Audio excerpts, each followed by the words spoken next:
Baik, kita mulai. Assalamualaikum warahmatullahi wabarakatuh. Waalaikumsalam. Wabarakatuh. Alhamdulillahirabbil alamin. Puji dan syukur selalu kita panjatkan pada Tuhan yang Maha Esa, yang Maha Kuasa, Allah Subhanahu wa taala yang memberikan kita kenikmatan waktu, kenikmatan sehat, baik juga kenikmatan keimanan.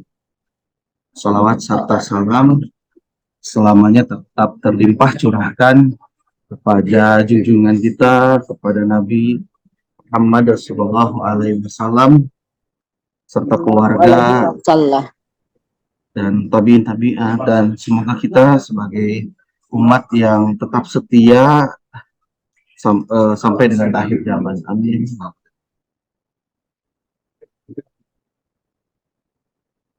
Bapak Ibu yang saya hormati, pertama saya sangat ucapkan terima kasih atas keberkenanan hadir, baik yang on cam maupun yang off cam, tidak melepas kehusuan, ya tidak apa-apa, tidak melepas kehusuan dan esensi dari kegiatan diseminasi budaya positif sekolah kali ini. Kemudian Bapak Ibu yang saya hormati, khususnya Bapak Kepala SMA Negeri 1 Tasikmalaya yang mungkin nanti akan menyusul bergabung. Lalu tak lupa kegiatan ini berkat arahan dari fasilitator guru penggerak yaitu Ibu Dewi Puspa, lalu juga berkat bimbingan dari Bapak Asep Idin sebagai pendamping saya sebagai PP atau pengajar praktik, di mana kegiatan ini Bapak Ibu perlu diketahui adalah kegiatan aksi nyata mengenai budaya positif khususnya di sekolah. Semoga tujuan-tujuan tersebut adalah sebagai pemberian praktik baik untuk kita dan sharing tentunya atas pengalaman juga dari Bapak Ibu, juga pengalaman saya di dalam proses pendidikan guru penggerak di Angkatan 8 Kota Tasikmalaya kali ini. Perkenalkan, terlebih dahulu nama saya Diki Giatama, seorang guru bahasa Indonesia di SMA Negeri 1 Tasikmalaya. Saya juga sebagai guru penggerak Angkatan 8 Kota Tasikmalaya. Kemudian pada kesempatan kali ini saya mengawali kegiatan ini dengan keberkahan doa. Mari kita berdoa sejenak sesuai dengan harapan dan izinkan saya memimpin sesuai dengan ajaran agama Islam. Bismillahirrahmanirrahim. Rabbi sholli sadri wa yassir li amri wahlul 'uqdatam min lisani yafqahu qawli. Rabbi zidna ilma warzuqna fahma bi rahmatika ya arhamar rahimin. Ya Allah, semoga kita diberikan keberkahan ilmu dan dijauhkan dari kesombongan ilmu. Amin ya rabbal alamin. Bapak Ibu yang terhormat, yang kalau orang guru penggerak bilang jargonnya adalah bahagia. Bapak Ibu yang berbahagia, yang bahagianya itu tanpa jeda. Ada sebuah kutipan, budaya positif sekolah adalah fondasi gemilang bagi pertumbuhan siswa, tempat di mana cinta belajar tumbuh, keberagaman dipeluk, dan harapan akan masa depan bersinar terang. Maka budaya positif merupakan fondasi Bapak Ibu. Kenapa dibilang fondasi? Karena budaya positif merupakan hal yang akan nanti dibangun dari dasar dan menjadi dasar yang kokoh. Bagaimana sebuah sekolah itu bisa kokoh dengan hal-hal positifnya, terlihat baik, sangat nyaman, aman. Kalau fondasinya tidak kuat, fondasinya fondasi yang jelek. Kalau fondasinya sudah positif, sudah kokoh, insya Allah apapun yang akan dibangun oleh sekolah akan berakhir dengan baik atau positif. Sebelumnya Bapak Ibu, mari kita lihat ada yang disebut dengan kesepakatan kelas. Nah, kesepakatan kelas ini sebenarnya hal-hal yang juga harus dibangun Bapak Ibu di ruang kelas Bapak Ibu. Kenapa kesepakatan kelas ini dibangun? Karena kesepakatan kelas ini dibangun atas dasar dari si narasumber atau yang membuat kegiatan dan juga peserta kegiatan. Begitu pula di pembelajaran.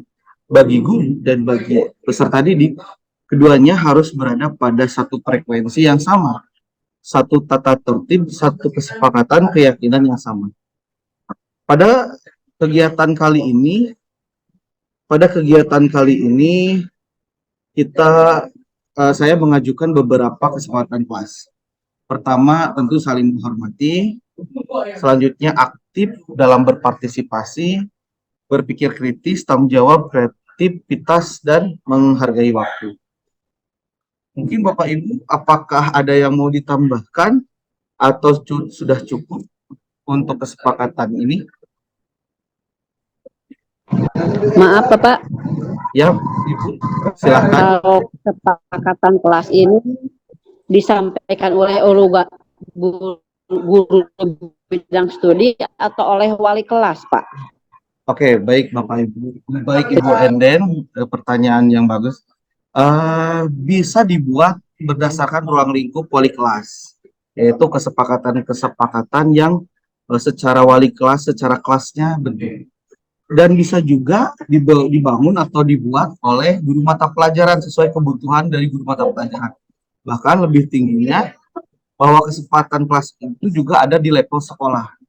Maka alangkah baiknya sekolah membuat sebuah aturan, sebuah keyakinan yang dibentuk atas dasar kepercayaan bersama.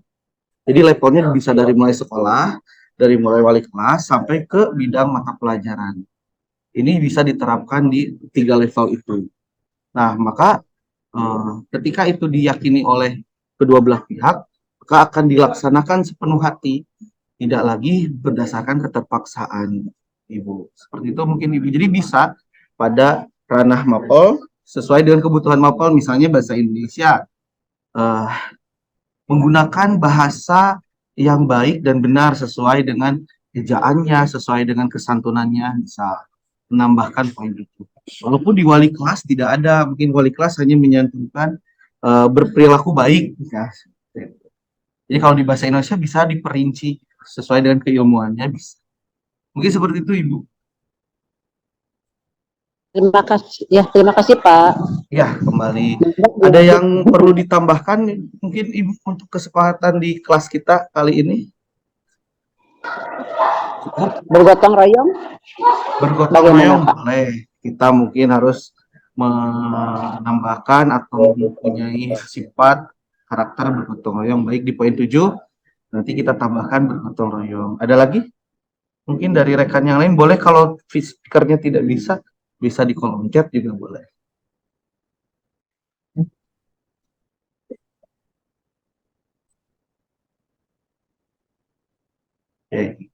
Oke, baik. Kayaknya tidak ada lagi yang harus ditambahkan. Tadi ditambahkan gotong royong. Jadi ketika kita proses kedisiplinan, baik Ibu Dinda, baik dapat kita tambahkan poin ke-8-nya nanti disiplin. Disiplin itu berarti baik secara waktu, baik secara perilaku, disiplin. Bagus. Terima kasih atas responnya. Dan kesempatan kelas ini sangat berarti dan sangat bisa berpengaruh ke depannya buat proses pembelajaran yang lebih nyaman baik bagi guru maupun peserta. Baik, ada Pak Kris, job desk sebagai pelaku masyarakat sekolah atau lembaga yang berkaitan dengan adab mungkin. Oke, baik. Berarti perilaku yang beradab. Ya, betul. Jadi ada bisa sekolah atau lembaga menyampaikan tentang poin-poin keberadaban itu sebagai suatu kesepakatan bersama, bukan lagi aturan yang satu arah, yang mutlak. Itu anjuran dari kurikulum Merdeka kali ini. Jadi semua pihak terlibat di dalam pembuatan kesepakatan kelas sebagai suatu hal yang harus ditaati bersama. Baik, terima kasih atas partisipasi dan keaktifannya. Selanjutnya Bapak Ibu, Pak Kris bisa open mic tidak?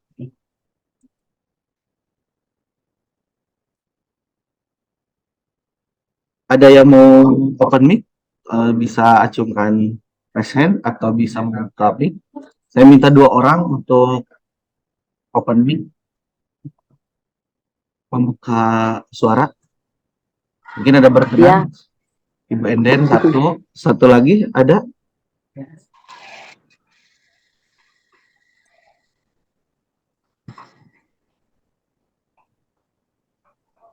Ada yang lain yang bisa membuka suara selain Ibu Enden?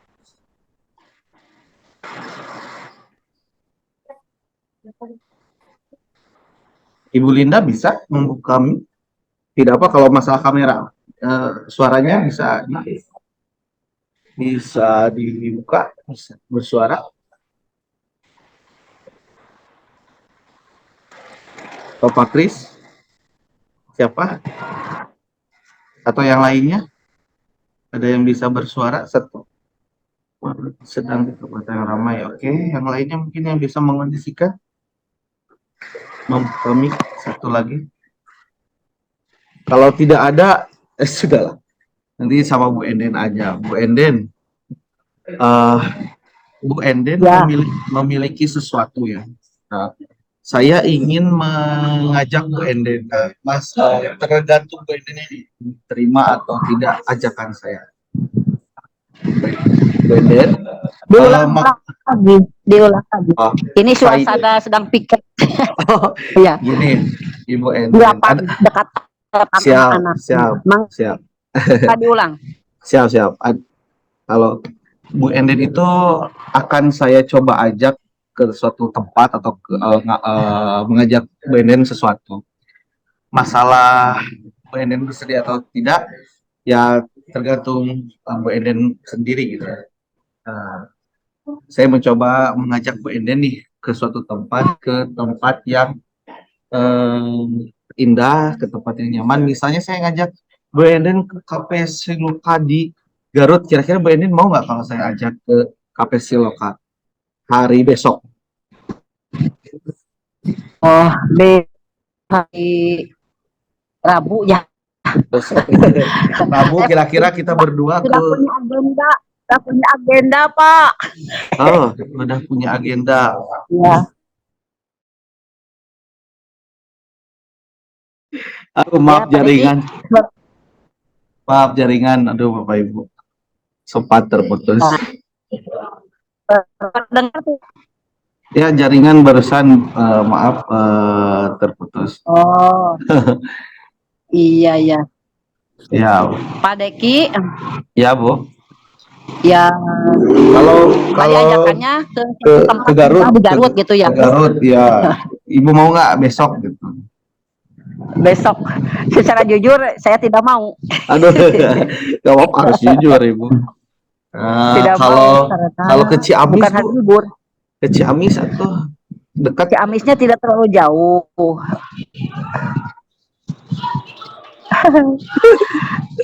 Ada agenda. Kalau mengajak. Mau libur. Kalau hari Sabtu atau Minggu bisa Ibu? Hari Minggu insya Allah. Bisa. Nah, kira-kira Ibu, kalau dari percakapan kita yang menentukan kesediaan dan ketidaksediaannya, saya atau gara-gara alasan saya? Gara-gara alasan saya atau gara-gara Ibu sendiri? Ya kalau menurut saya, gara-gara saya sendiri. Karena Ibu sendiri, betul. Jadi Bu, sebenarnya Ibu bisa aja kan hari Rabu memaksakan untuk ikut saya. Iya. Tapi karena Ibu punya keinginan, pengennya hari weekend, nggak mau hari lagi sekolah, kan? Berarti keinginan itu datang dari sendiri. Iya. Ketika keinginan itu datang dari sendiri, begitu pula siswa, begitu pula peserta didik. Mereka punya keinginan sendiri. Maka tidak salahnya dong kita bertanya atas keinginannya. Maka penguasaan atau kontrol diri adalah dirinya sendiri. Baik, kita mulai lagi. Bapak Ibu mohon maaf sekali lagi atas ketidaknyamanannya.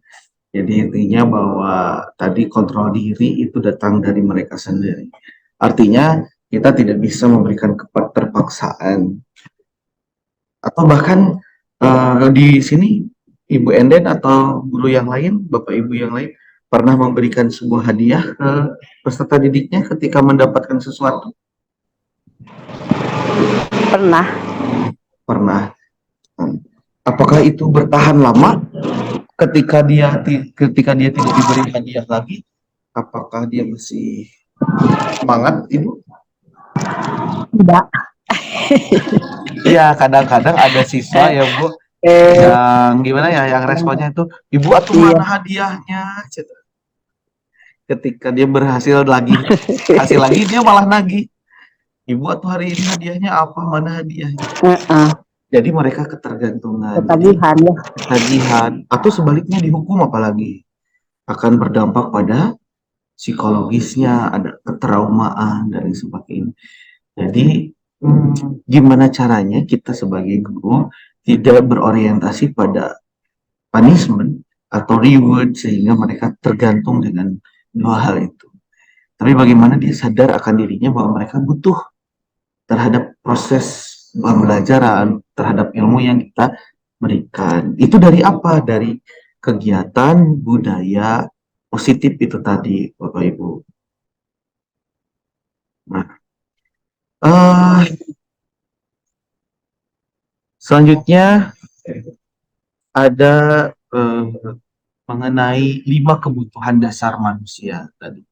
Ada kebutuhan survival atau bertahan hidup, ada kasih sayang atau love, ada kebebasan atau freedom, ada juga kesenangan atau fun, ada penguasaan atau power.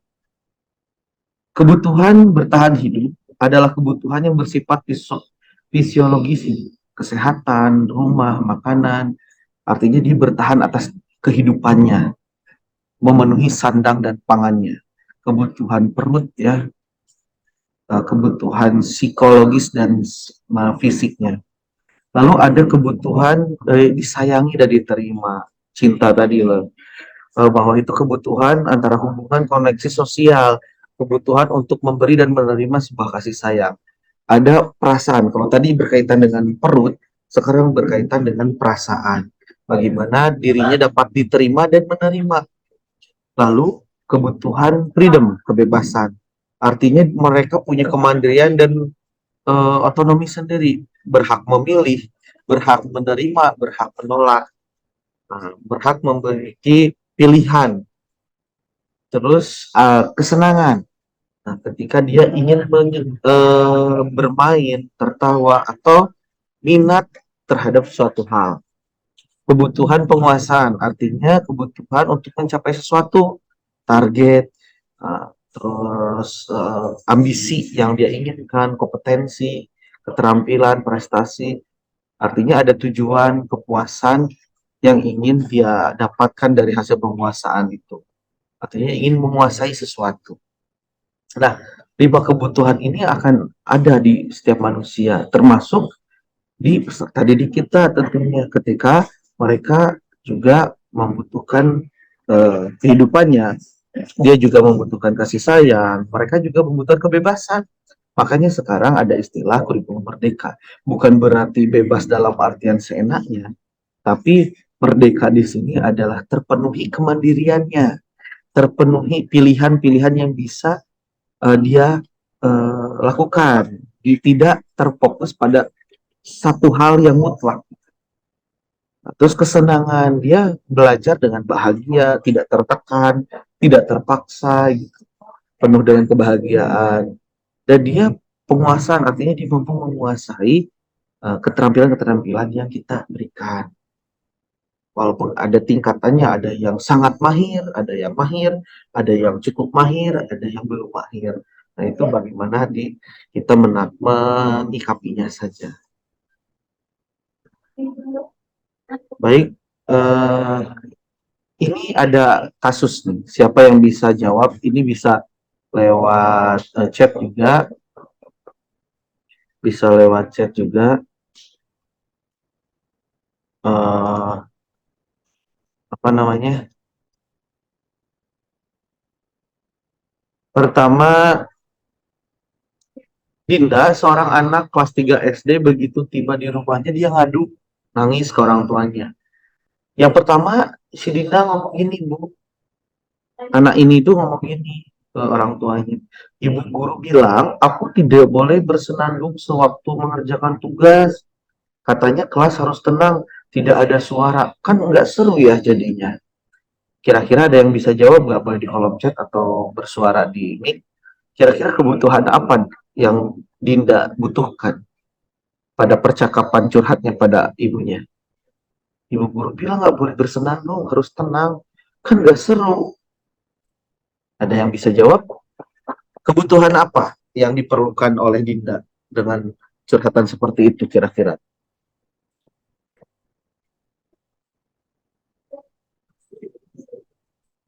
Ada yang bisa? Ada yang mau menanggapi? Audio. Ini nih, ada bertahan hidup, apakah kebutuhan kehidupannya, atau kasih sayangnya, atau kebebasannya, atau kebahagiaan, Kesenangan, kesenangan, kesenangan Pak. kesenangan, ada kasih sayang, Kesenangan. siapa? Bu Enden kasih sayang, Bu Suci kesenangan, Dan mah kesenangan. Bu Eka Dan mah cinta. ingin kesenangan. Oke, terima kasih responnya, bagus. Mari kita lihat, ibu guru bilang katanya, nggak boleh bersenandung, katanya kelas harus tenang, tidak ada suara, kan enggak seru, kan enggak seru. Nah, enggak seru berarti ada fun, kesenangan dia yang terrampas gitu. Nah, bagus. Jadi kesenangannya yang terlampas.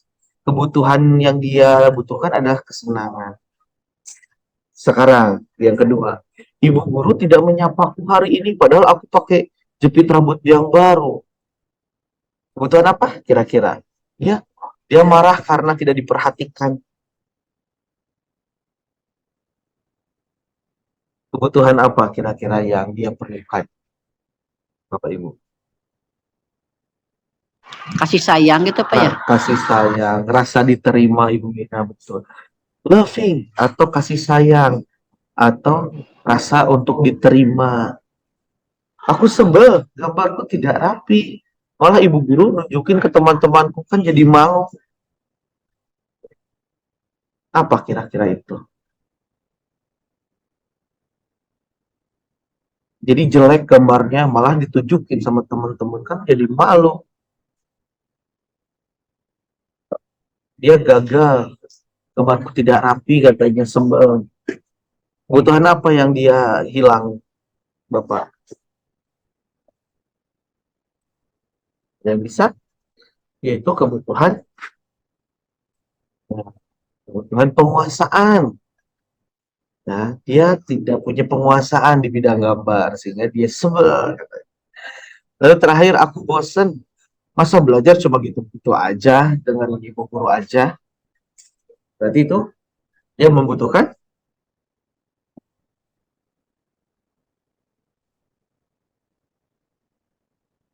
berarti dia membutuhkan apa Bapak Ibu? Ada yang bisa komen di chat atau bersuara? Aku bosan. Kira-kira apa?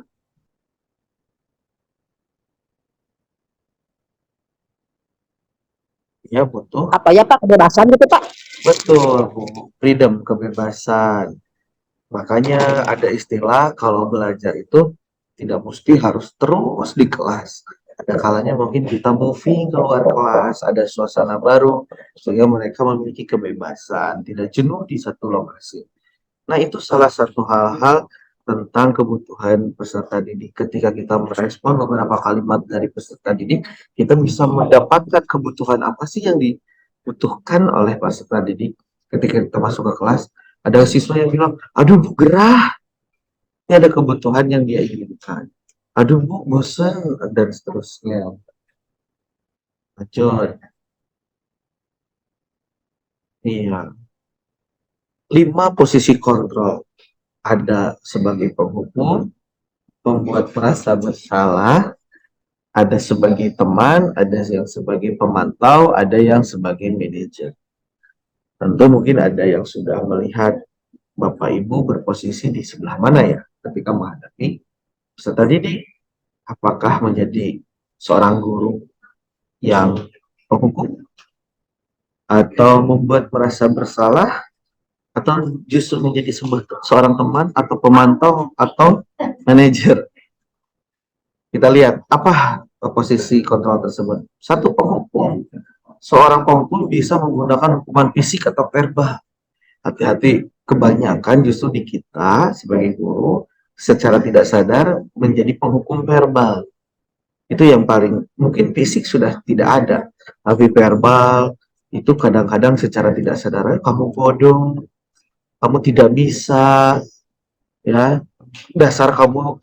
Kalau di negeri biasanya ada kalimat, aduh dasar kamu jalur jonasi, dasar jonasi, ya itu juga. Nah, dia menggunakan kekerasan verbal, merendahkan. Terlambat lagi, pasti terlambat lagi, selalu datang terlambat. Kapan sih bisa datang tepat waktu?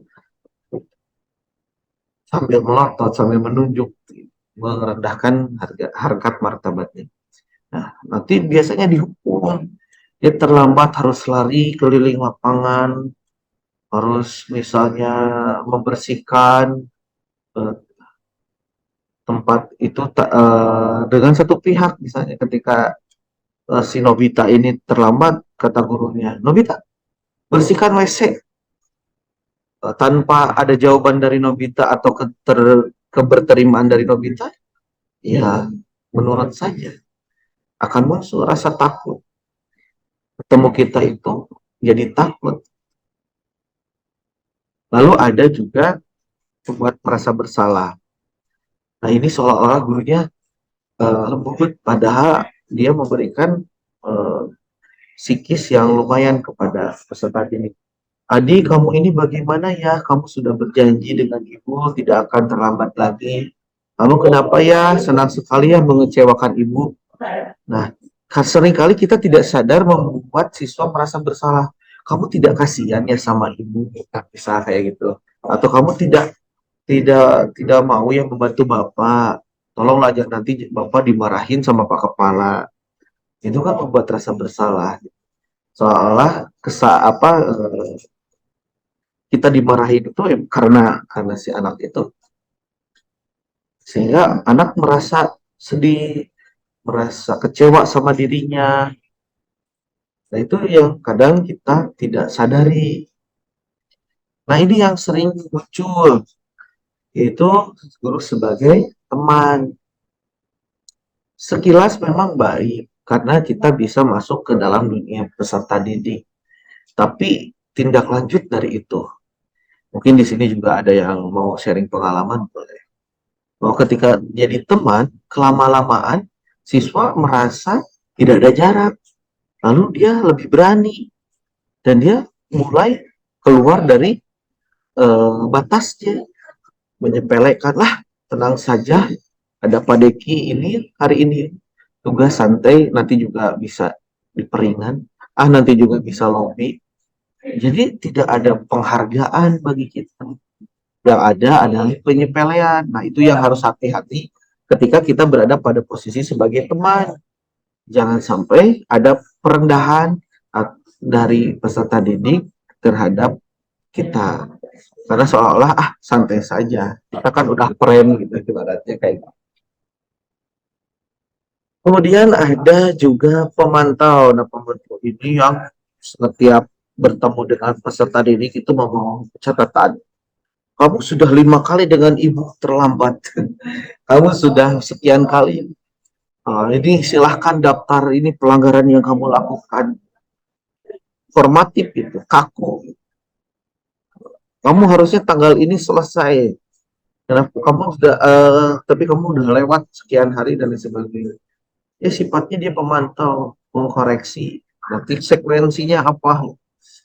Nah, dia pemantau itu sangat mengandalkan perhitungan, catatan. nada datar, dan biasanya lebih cenderung cuek.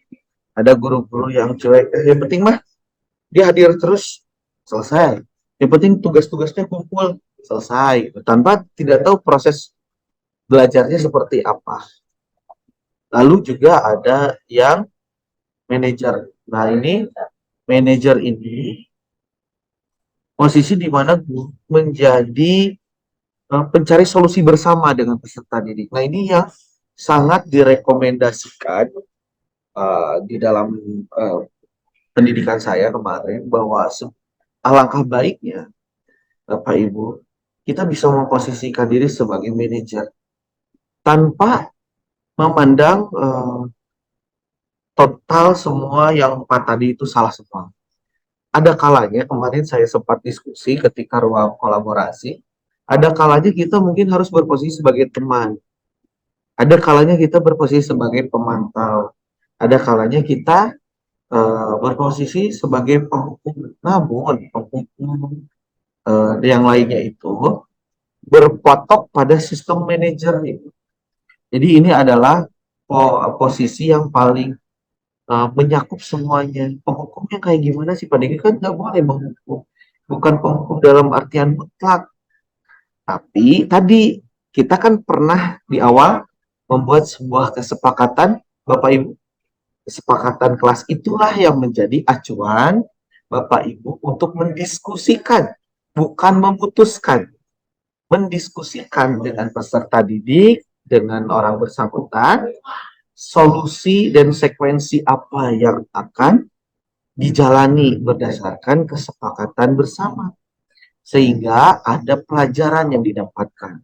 Bukan berarti hanya diajak ngobrol saja, tapi di manajer ini semua tahapan dari mulai penghukum sampai tadi pemantau itu dilakukan dengan bijak, bukan hanya mutlak sepihak, tapi berdasarkan kesepakatan, mengajak dialog, ditanya sekuensi apa yang terbaik, ya. Terus misalnya tadi sebagai teman kita juga harus masuk ke dalam dirinya, bagaimana kita menyadari posisi sebagai peserta didik, lalu kita memantau bagaimana catatannya, dan terakhir sebagai manajer mengelola solusi apa yang terbaik untuk dijalani oleh mereka. Itu sistemnya. Kira-kira kita sudah sampai level mana? Baru di penghukum, di sebagai teman, atau sudah sebagai berposisi sebagai manajer? Bu Eden lebih, menurut Bu Eden sendiri udah pada posisi mana mayoritas? Bapak Ibu Pemantau. Pemantau. Bapak Ibu yang lain boleh kalau tidak on mic bisa chat komentar chat. Bapak Ibu sendiri merasa sudah pada posisi di mana? Sebagai penghukum kah? Sebagai teman kah? Sebagai pemantau kah? Sebagai manajer kah? Atau pembuat rasa bersalah? Ibu Enen bilang sudah sampai pemantau. Nah, tinggal satu langkah lagi Bu Enen sebagai seorang manajer, sebagai seorang yang memberi solusi secara bersama-sama. Catatannya Kadang-kadang kesulitan waktu, Pak. Gimana Bu? Kalau dari seorang manajer itu kesulitan waktu. Betul, memang karena mengatur kita, waktu karena kita dengan membutuhkan ketergesa-gesaan kita ya, ya, Pak. Karena dikejar agenda berikutnya. dikejar waktu, terus nanti berlama-lama banyak yang harus kita tindak, itu tidak satu siswa kan, banyak langkahnya. ada mungkin yang kita hadapi banyak harus ditempuh. 10 siswa gitu. Kebetulan waktu itu Banyak lagi prosedur ramai, yang ditempuh. banyak prosedur. Semoga nanti bisa ada peluang dan kita konsisten supaya mendapat solusi yang terbaik, supaya tidak sepihak ya Pak. Yang lainnya boleh. Ini salah satu bagian dari posisi kontrol atau kontrol kita itu di mana? Apakah mana kalimat yang sering kita pakai kepada peserta didik? Itulah posisi kita saat itu. Maka yuk bareng-bareng kita berubah. Mungkin Bapak Ibu juga punya pengalaman waktu menjadi siswa. Bagaimana nyamannya sebagai siswa itu seperti apa. Sehingga kita belajar itu bukan karena rutinitas, tapi karena memang kebutuhan. Bapak Ibu yang tidak on cam bisa coba juga mengomentari di kolom chat, ya bisa lebih interaktif. Nah, ini sesi terakhir, ada segitiga restitusi. Segitiga restitusi ini ada satu strategi solutif. Nah, untuk tadi bagaimana kita berposisi sebagai manajer Ibu. Yang tadi kata Ibu, terus saya belum, masih sulit Pak Deki mengatur waktu, apalagi intensitas, waktu dan intensitas orang yang cukup tinggi. Nah, ada 3 hal.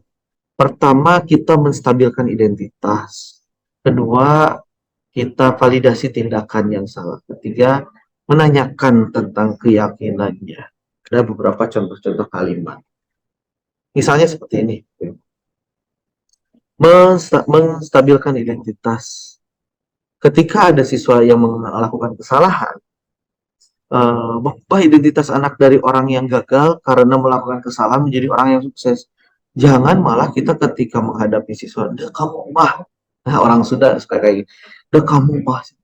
Terus dibejaan ke ibu, "Kamu udah saya kasih tahu dari kemarin, susah sekali." Nah, jangan seperti itu. "Kamu dari kemarin diulang-ulang, kapan kamu?" Jadi jangan sampai dihardik. Tapi rubah dulu, stabilkan dulu emosinya, identitasnya. Berbuat salah itu tidak apa-apa, wajar. Siapa sih di dunia ini yang tidak pernah salah?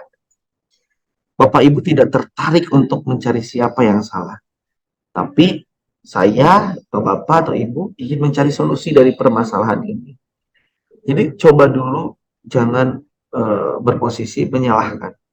Tapi coba dulu untuk menstabilkan identitasnya supaya dia bisa terbuka gitu.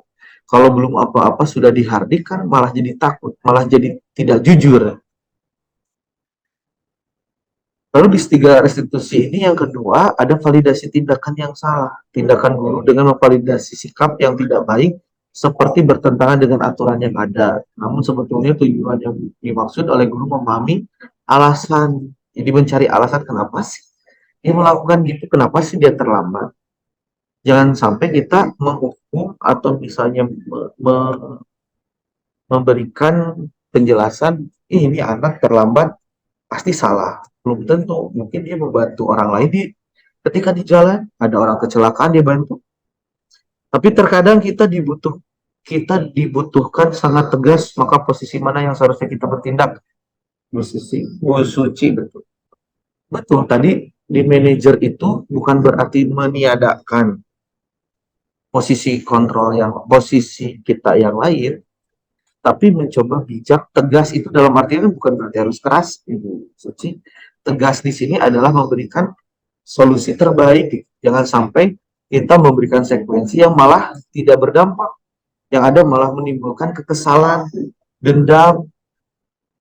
Nah, tegas di sini mungkin yang dimaksud adalah tegas dalam artian bersikap bijak. Misal gini, ketika siswa itu sudah berulang kali mengulang,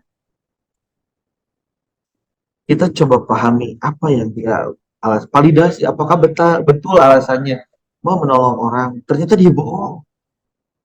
Dia emang kesiangan aja datang ke sekolah, tapi takut dimarahi jadi dia bilang dia membantu orang lain di jalan.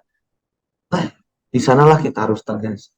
Tegas dalam artian dia harus menyadari bahwa dia melakukan kesalahan kembali dengan cara berhukum.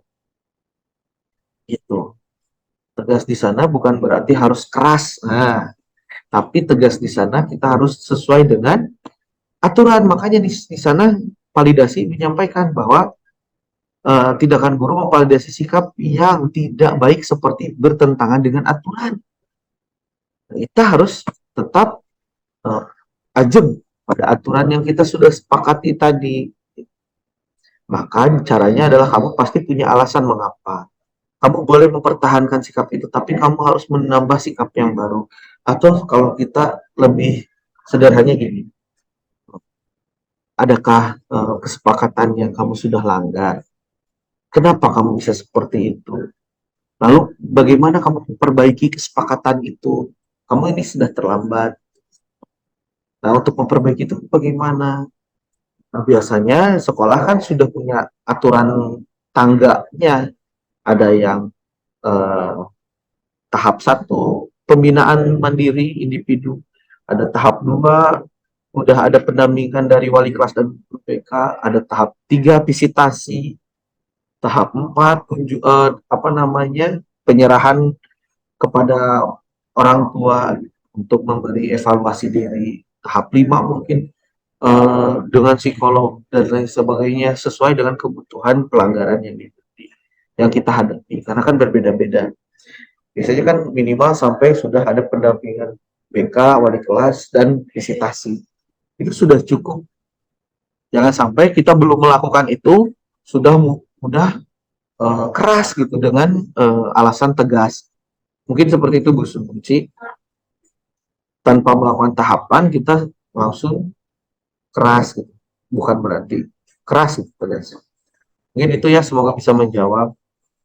Lalu menanyakan keyakinan tadi. Bukan berarti kita lembek melakukan segitiga restitusi, tapi kita mencoba menyadarkan peserta didik atas apa yang sudah kita sepakati bersama. Seperti halnya di SMA 1, di sekolah saya. Kemarin kelas 10 melaksanakan tanda tangan fakta integritas atas aturan tata tertib sekolah. Seperti itu. Itu disepakati oleh orang tua dan siswa. Itu kan enak ya. Jadi orang tua siswa mengetahui, menyepakati, dan kita bisa berdasarkan hal itu. Tegas di sana adalah menegakkan kesepakatan itu atas dasar keyakinan mereka sendiri. Jadi apakah kita ketika menendak peserta didik bertahap atau langsung membeledak seperti gunung Merapi? Apakah kita bertahap sedikit demi sedikit sampai kita sudah berusaha pada titik maksimal, baru kita mengambil pilihan yang terakhir. Gitu. Mungkin ada yang ditanyakan Bapak Ibu sampai sini? Ada lagi? Di kolom chat atau kolom suara? Adakah yang ditanyakan?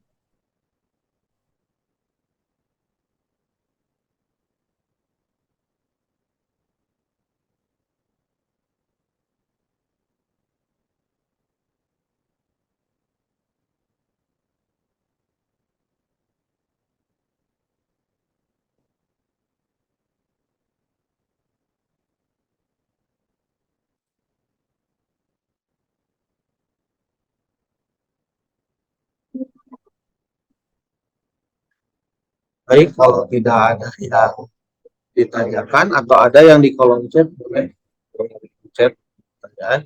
Saya beri waktu. Kalau tidak ada, mungkin cukup bisa dipahami. Nanti apa namanya PowerPoint-nya saya bisa share di grup praktisi. Terima kasih untuk hari ini atas kesediaannya mendengarkan pemaparan saya. Kalau ada pertanyaan sekali lagi, ada tidak? Cukup? Ada sharing? Cukup. Terima kasih. Selamat sore. Semoga kegiatan dan aktivitas selanjutnya bisa berjalan dengan lancar, sehat selalu. Mari kita tutup dengan ucapan hamdalah. Alhamdulillahirrahmanirrahim. Alamin. Terima kasih File atas Pak. Siap, nanti saya kirimkan untuk file PPT-nya atau presentasinya. Semoga bermanfaat Bapak Ibu. Terima kasih. Terima kasih. Assalamualaikum warahmatullahi wabarakatuh. Bermanfaat bisa. Waalaikumsalam warahmatullahi wabarakatuh.